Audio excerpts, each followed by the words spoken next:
Hello, and welcome to A Reader's Paradise. I'm your host, Earl Sewell. This is a great place to hang out if you love hearing literature performed for you, as well as hearing author interviews.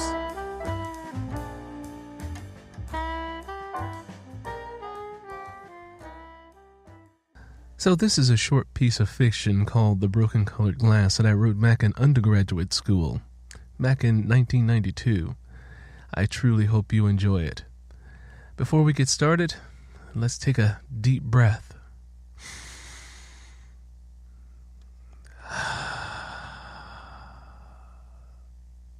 Okay, let's get into our story. The Broken Colored Glass by Earl Sewell. Oh, they think that don't nobody know who they are, but I know them. The young boys, the young men, the young girls, and the young women. They think that don't nobody know who they are. I've lived here all of my life on the 12th floor.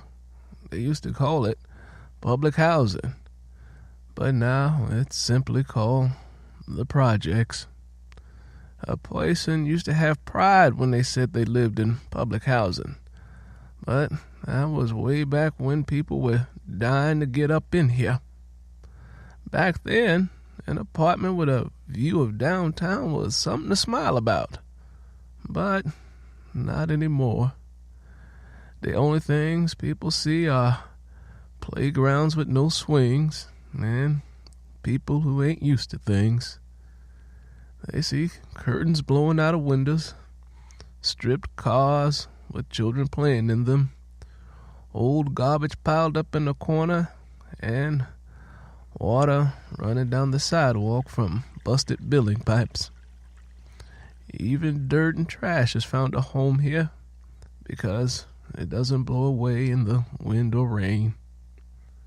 They got a 24-hour liquor store right down there. It's got bulletproof glass from floor to ceiling. It's owned by them foreigners who don't want you to touch anything. It's a nasty little place they got. They never mop the floor. They only use dim light, and that makes the place look dark and dirty and just plain old nasty. Piss stains all around the building too, but it don't matter because it matches the broken chunks of concrete and the broken colored glass. In the summer, when it gets real hot, the piss stains start to smell. But them young boys don't care. They just piss on top of the old piss. The broken colored glass is the empty gin, vodka, rum, beer, and wine bottles. The broken colored glass is the shattered dreams of those young men. They stand there in their baseball caps, starters jackets, and high-priced gym shoes. They stand there with their hands in their pockets with nothing to do, no place to go, out of school, out of work, and going out of their mind. They even stand there in the cold trying to keep warm in a coat that doesn't zip or button up. They talk to the women that walk by because they're looking for a place to stay during the winter. Oh, baby, it ain't nothing permanent. It's only for a little while.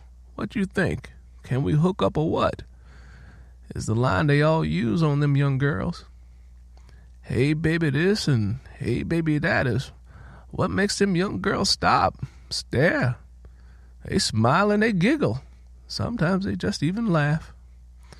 Hey, baby was all it took for that pretty young girl from across the way, from that fool down there.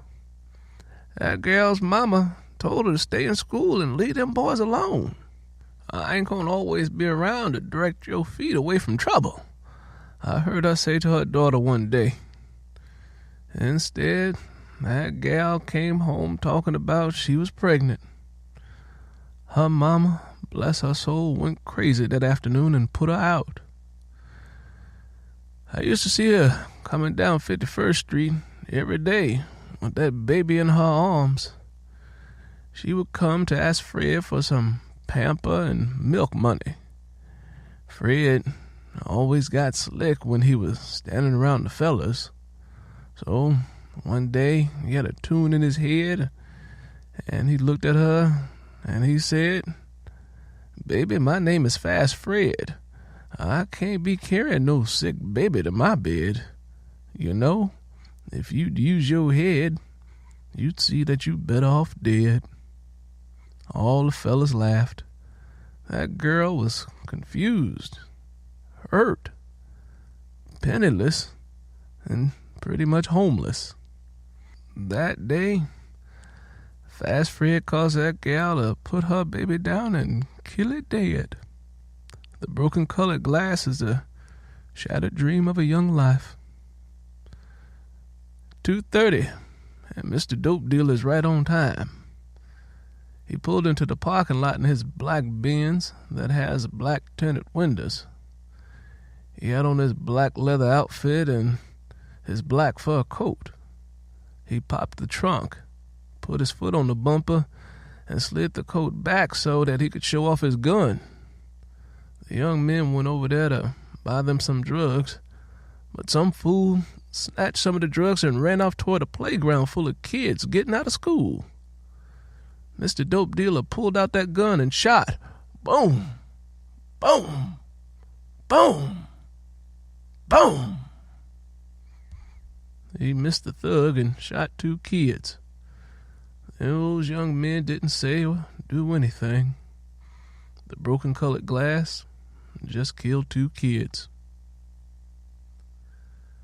Today is a new day, and right now I'm looking at 2 little boys walking behind that foreigner store. One is pretending to be Mr. Dope Dealer, and he's shooting his finger everywhere. The other one just picked up a bottle and smashed it against the corner of the store. The broken colored glass is the shattered dreams of those 2 young boys. The broken colored glass knows all of us, I suppose. Some of us know what the broken colored glass means, I suppose because we see it more than others. And that's because it's in our family. And that means we are related to it. That was The Broken Colored Glass, a piece of fiction I wrote back in 1992 when I was an undergraduate student at Columbia College in Chicago. The story was inspired by the idea that at the time when the high-rises were still standing, a lot of the families there had been there for generations, and they had been living in that level of poverty and dysfunction because that was all that they knew. And so I wanted to give the voice to the character that was a little more wiser, a little bit more mature, and could see things that were happening, but couldn't necessarily do anything about it, because as much as he condemned it, he also had to march in the parade a bit supporting it, because he was related to a lot of those people down there who were doing those horrible things. Again, thank you for listening to the story.